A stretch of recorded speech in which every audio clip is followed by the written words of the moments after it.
I've seen a bunch of people weigh in. They're like, oh, well, look, no, it's a brand new HEMI coming. When you really look at how these cars are made, right, about how different an EV is from an internal combustion, they are vastly different from a design perspective. They just are. And people can say they're not, but they are. The RacerX just called me out. It kind of seems like it. I know I'm a certain influencer that has touted that a new V8 engine will return back to Dodge. You all know me as someone without a formal relationship with Dodge, yet I have a knack for uncovering some things that they prefer to keep under wraps. Just like 2 years ago when I leaked that a new Hellcat was coming, or a new luxury Ram trim, or the Charger Daytona having an engine last year. So now my army of 19,000 friends and the 85% not yet subscribed, let's all give RacerX a nice big hug and put his doubts to bed, because what if I told you that Dodge themselves may have just leaked the new HEMI is coming, and it may be coming sooner than we originally thought.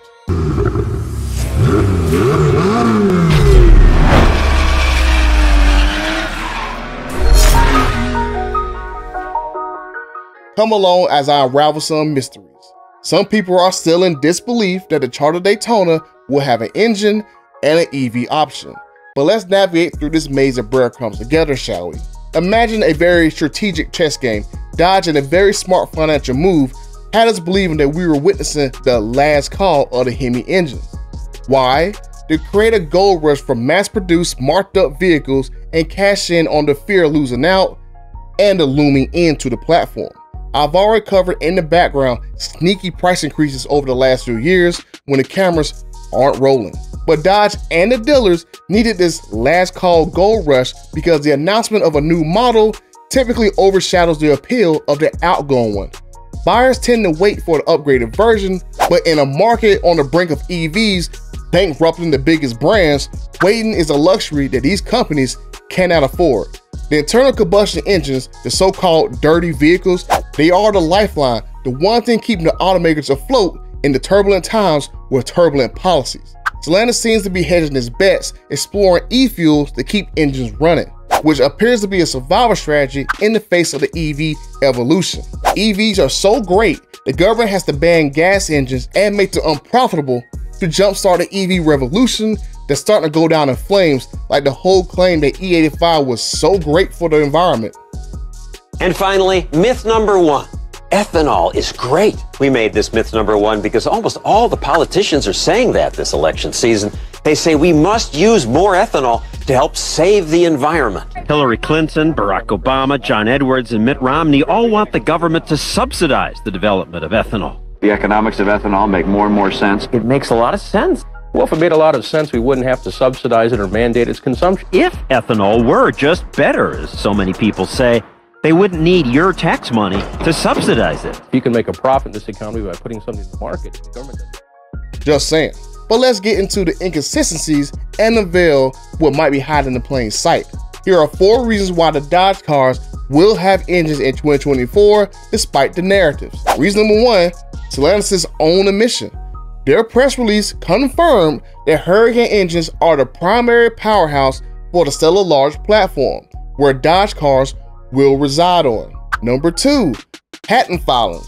Stellantis' own publicly available documents tell about modularity in their EV chassis, allowing them to swap between ICE and EV drivetrains, a point that I highlighted as far back as March 2022. Number 3, the transmission tunnel. Very interesting option to have on a pure EV chassis, which I covered here as well in this video. Typically, pure EVs don't feature transmission tunnels, but modular vehicles like the Corvette E-Ray, for example, they do have transmission tunnels because they have engine and EV options. I've been through a few Tesla stores in malls around the country, and last time I checked, I didn't see a transmission tunnel on a Model S or a Model Y. Just saying. And number 4, inconsistent branding. Tim Knisis mentioned that pure electric vehicles would sport the Vauxhall logo, which people have seen on the Charger Daytona. However, RacerX, during your time at Detroit Speed Week, you witnessed the unveiling of the Charger Daytona firsthand. You've also seen firsthand the absence of the Vauxhall logo on that big Titantron screen right there in front of you. A subtle Easter egg that dives through into the presentation that no one really paid attention to. There's a lot that goes into it that people don't think about. So the fact that Dodge would be willing to do basically like one body and be able to make it both, I didn't really think it would be feasible. That doesn't mean it couldn't be done. I didn't think it was going to be. Everything I've mentioned so far resides in the realm of public knowledge. It did not even have to require an insider or leaks or anything like that to come up with these conclusions. Just pure curiosity and just paying attention to the fine details. Because these details, overlooked by many, cast a shadow of doubt over the narratives told by Dodge and Tim Kuniskis regarding the 2024 lineup. The devil, as they say, is in the details, and there are quite a few devilish discrepancies lurking within the Dodge and Tim Kuniskis' public statements. But let's shift gears and focus on a new, highly unlikely V8 engine. So I've seen a bunch of people weigh in. They're like, oh, well, look, no, it's a brand new HEMI coming. There's some background chatter and some public strongly hinting at a new Dodge V8. And I was told there'll also be a new V8 crate engine added some people watched my last video. Now the Hurricane engines have entered the scene, but color me skeptical for now. Right now there are primary wounded soccer moms in the Wagoneers and have yet to prove themselves to hardcore enthusiasts. Once upon a time in history, the early adopters of the Ford EcoBoost engines, myself included, we were left with design mishaps, cooling issues, recalls, and my favorite, carbon buildup. Fast forward, Dodge introduces Hurricane engines, and yet they're missing the same thing that Ford figured out the hard way, and I highlighted in this video. You know what else is missing? I could have sworn Dodge was going to have the Hurricane engines for the 2023 Roadkill Nights grudge matches, and I was astonished by their absence.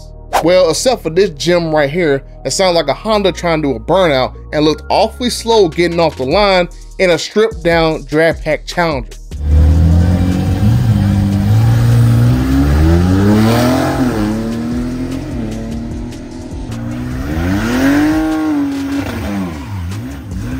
And so then they put a bunch of race car stuff on it, blew up a bunch of engines.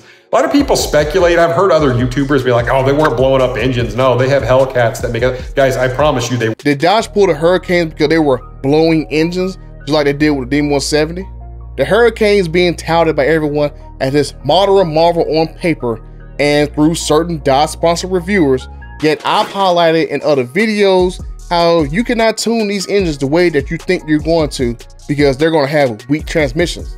You can check out this video right here. When it boils down to it, if I want a $100,000 inline six car, I'll go buy a BMW because they have been crafting those type of engines for a long time. The Hurricanes have yet to earn their stripes, especially when they got pulled from Roadkill Nights just a few months ago. The mule that was out there testing looks like a turd, it sounds like a turd, and I just can't help but wonder if innovation was the goal, why not refine the tried and tested? A revamped Pentastar with twin Turbskis, as Cletus McFarland might say, would have been a formidable contender against the Nissan GTR. In America, the V8 engine has been the heartbeat of car culture for decades. And it seems, despite the EV mandates being handed down, the legacy of the V8 engine is a flame that refuses to be extinguished. Two of the big three will still have V8s in their cars, trucks, and SUVs next year. Because Stellantis have realized that maybe we need to make at least one more V8 because our competitors have something that people want and perhaps they're going to jump ship for. I see GM full-size SUVs everywhere, and the last time I checked, they have V8 engines in them. The Corvette has V8 engines. The Mustang had V8 engines, and it seems as though everyone has ordered one by now. Stellantis has seen this, and this is probably why I heard of a new startup of a new V8 project. I revealed in another video, sources told me of a new V8 that will come with forced induction, direct injection, hybrid system, and fuel efficiency tech. While I might be the only person revealing these kind of details on the new V8, I am not the only person convinced that Dodge will have a new V8 engine. Let me take you down another rabbit hole. Jonny Lieberman of Motor Trend, who had one of the coolest shows on YouTube a while ago, said last year that sources told him that a new V8 was going in the next gen cars. Now, I will put money on what Jonny is saying because it seems to me that he's very bromance with Ralph Giles, which I'm not saying that Ralph Giles spilled the beans, but Jonny seems like he may know a person or two that might know a thing or two. And even after the photos of the Charger Daytona leak, which I'm starting to get the feeling that Dodge wanted them to leak intentionally, Motor Trend confirmed yet again that sources are still telling them that a new V8 engine is going to be in the next gen car. And to spice things up even more, Dodge may have accidentally leaked details about this new next gen engine. Just like a few months ago, they accidentally leaked the red-eye DC-170 kit with all the changes in it that I did in this video. Now, at the time of this video, this post is still up on Instagram, but Dodge Middle East recently posted this on Instagram. Now, I will ask you, why is there a 100% renewable in Dodge HEMI V8 in this particular ad or picture or whatever they want to call it, and it's on the streets and with a cloud of smoke? Well, you might say they may be talking about the DM170, but I seem to recall Tim Knissen saying there are going to be 3,000 units for the US market and 300 units for the Canadian market. So did Dodge lie that they're going to build cars for only those markets? Are there going to be more than 3,300 Demon 170s floating around the world lying about the exclusivity of the Demon 170? Or did someone just accidentally post this too early before the announcement of e-fuels to extend the life of a Dodge V8?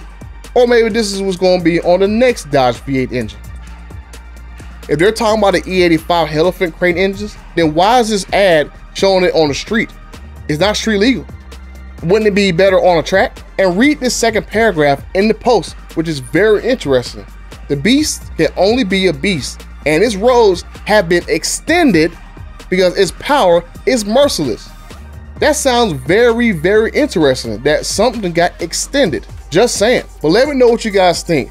All the stars are lining for a new V8, an extended V8, a new HEMI, or a Turbo Cat engine, or whatever thing's gonna be called. Will the new Hurricanes be simply the appetizer and this new V8 beast be the worthy successor to the V8 Hellcat engine lineup? I guess we'll find out. Make sure you leave this video a like and subscribe to the channel if you already done so. And until the next time, I'm out. This is the Charger Daytona SRT Banshee.